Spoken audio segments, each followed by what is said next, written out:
acara pembukaan pertemuan sosialisasi konveksi hak anak dan satuan pendidikan ramah anak bertepatan pada hari ini, Takimon, Selasa, tanggal 18 Oktober tahun 2022.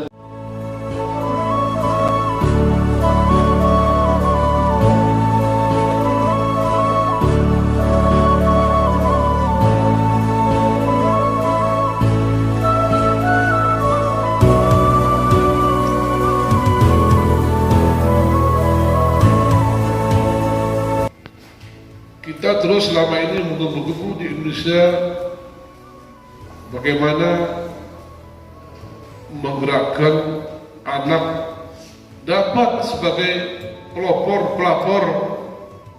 Kita hanya menyelamatkan anak, bagaimana anak ini bisa lari dari kekerasan yang terjadi di rumah tangga.